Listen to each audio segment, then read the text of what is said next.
Are you a Catholic parent who needs some practical tips for raising your kids? Are you in need of some inspiration and encouragement as you build your family? Do you want to journey as a family towards holiness while keeping it real at the same time? Because no family is perfect. If your answer is yes, that's why we're here.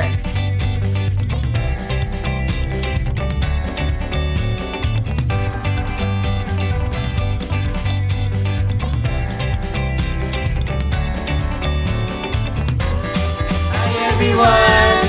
I'm Tina. And I'm Anthony. Welcome to Today with Team JMJ, where we journey together with you towards holiness while keeping it real at the same time. So with JMJ, Jesus, Mary, and Joseph as our guide. Yes, we're here with a short but sweet and special episode for you all.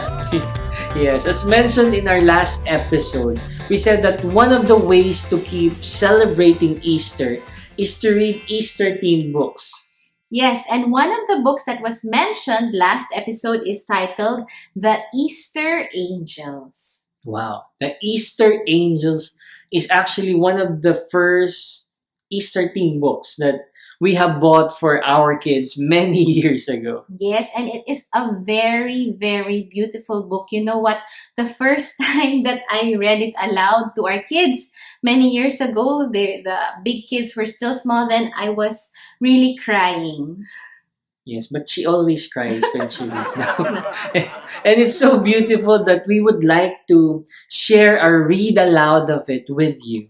That's right. And with the help of our older kids, Tim and Reese, we hope you'll enjoy this, our special Easter gift for you.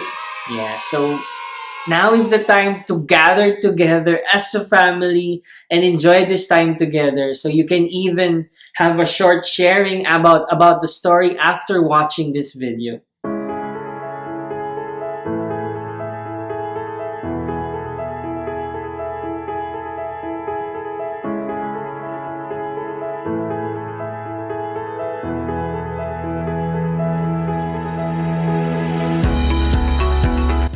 The angel sat in the dark and waited.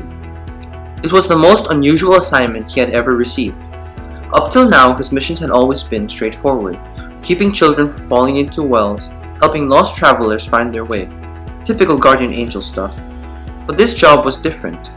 A quick beam of light to mark the location, a strange set of orders that simply said he should wait for his partner to arrive. Partner?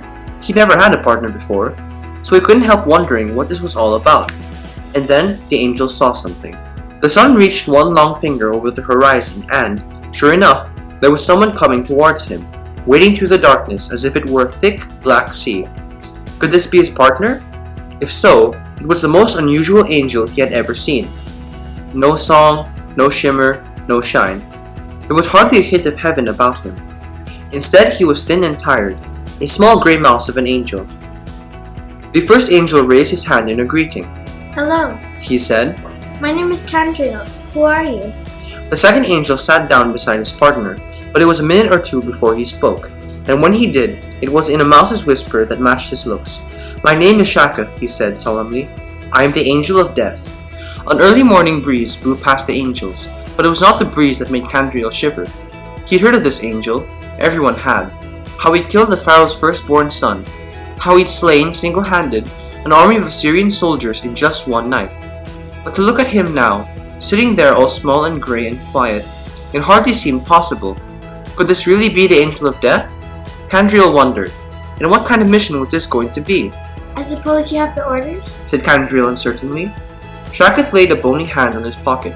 I do, he nodded, but I was told not to open them until we saw women coming up the hill. It got something to do with a secret, a surprise. A partner, a signal, a surprise, thought Candriel. This job gets stranger and stranger, but all he dared say was, What do you suppose the orders are? The angel of death shook his head. Oh, that's not hard to guess.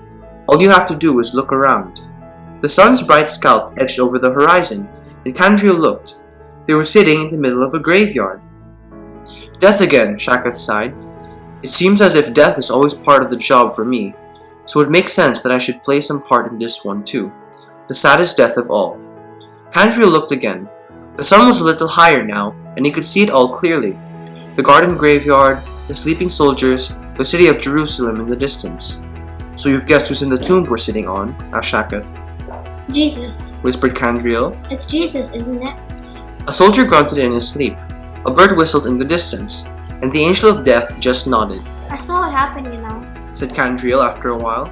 Our whole battalion was ready to burst through the sky, uproot that cross, and save him. But they said the signal had to come from him, and the signal never came. "I didn't watch," admitted Shakath. "I couldn't. I'd seen too much death already. I'm sure he had a reason. He must have. But even that couldn't ease the terrible hurt." No. Agreed Candriel. He suffered a lot. They did some awful things to him. "That's not what I mean," said Shakath. "I mean the other kind of hurt that comes with death. Saying goodbye to your friends, to the ones you love.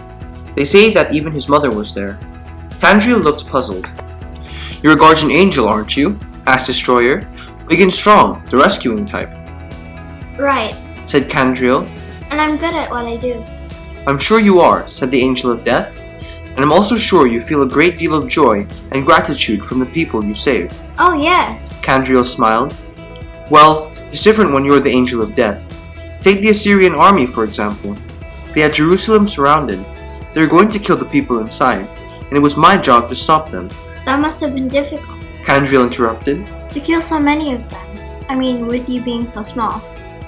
Shakath slowly shook his head. "No," he sighed. "Doing the job was the easy part. A quick breath in their face, that's all it took. Then their eyes glazed over and their hearts grew still. The hard part was the thoughts. Those thousands and thousands of sad, goodbye thoughts. My wife, I'll never see you again. I'm sorry, Mother. I promised you I would come back. Grow up well, my son. I will miss you." Missing. Death is all about missing. That's what I remember most about that night, and that's what I think must have been so hard for Jesus and his friends. Candriel looked at his partner, and what he saw was sadness. Sadness like some great thick shell that seemed to crush and shrink Shakath.